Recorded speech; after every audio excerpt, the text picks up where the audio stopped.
ಏನನ್ನು ಮಾಡಬೇಕು ಈ ಕಾಲದಲ್ಲಿ ಅಂತ ನಾವು ನೋಡಿದ್ರೆ, ಯಾವುದೇ ಪದಾರ್ಥಗಳ ದಾನವನ್ನು 33 ಸಂಖ್ಯೆಯಲ್ಲಿ ಕೊಡುವಂತ ಹೇಳುತ್ತೆ.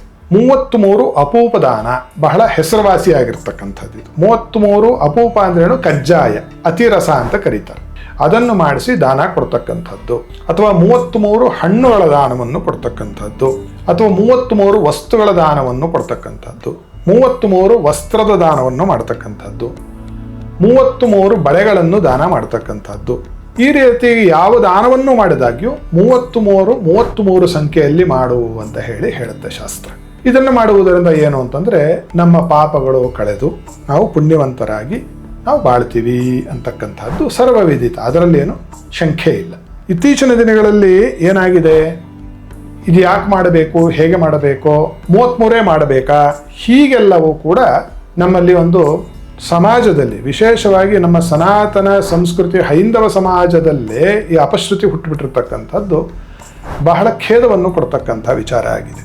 ಅದನ್ನು ಸ್ವಲ್ಪ ಬಿಡಿಸಿ ಆ ಒಂದು ಇರ್ತಕ್ಕಂತಹ ಅನುಮಾನಗಳು ನಿಮ್ಮಿಂದ ದೂರ ಹೋಗಲಿ ಎನ್ನುವ ಒಂದು ಪ್ರಯತ್ನವನ್ನು ಮಾಡೋದೇ ನಾನು ಈ ಕಾರ್ಯಕ್ರಮ ಮಾಡ್ತಾ ಇರೋದಕ್ಕೆ ಮೂಲಭೂತವಾದ ಉದ್ದೇಶ.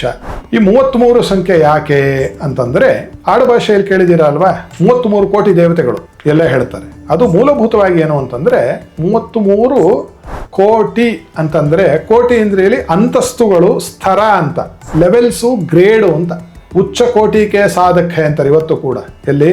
ಉತ್ತರ ಭಾರತದಲ್ಲಿ ಉಚ್ಚ ಕೋಟಿಯ ಸಾಧಕ ಅಂದ್ರೆ ಏನು? ಎತ್ತರದ ಸಾಧಕ. ಆ ರೀತಿಯಾಗಿ ಏನಾಗುತ್ತೆ ಅಂದ್ರೆ, 33 ಶ್ರೇಣಿಯ, 33 ಹಂತದ, 33 ಗ್ರೇಡ್ ಇರುವ, 33 ಒಬ್ರಿಗಿನ್ನ ಒಬ್ರು 33 ಲೆವೆಲ್ಗಳಲ್ಲಿ ಇರ್ತಕ್ಕಂತಹ ದೇವತೆಗಳು ಅಂತ ಇದರ ಅರ್ಥ. 33 ಕೋಟಿ ದೇವತೆಗಳು ಅಂತ ಅಲ್ಲ. ಈ 33 ದೇವತೆಗಳಲ್ಲಿ ಏನಾಗುತ್ತೆ ಅಂತಂದ್ರೆ, ಅಷ್ಟವಸುಗಳು ಅಂತ 8 ಜನ ಇರ್ತಾರೆ. ಯಾರವರು? ಧರ, ಧ್ರುವ, ಸೋಮ, ಅಹ, ಅನಿಲ, ಪ್ರತ್ಯೂಷ, ಪ್ರಭಾಸ ಮತ್ತು ಸಾವಿತ್ರ ಅಂತಕ್ಕಂತಹ 8 ಜನ ವಸುಗಳು. 8 ಆಯ್ತಾ? ಆಮೇಲೆ 11 ಏಕಾದಶ ರುದ್ರರು.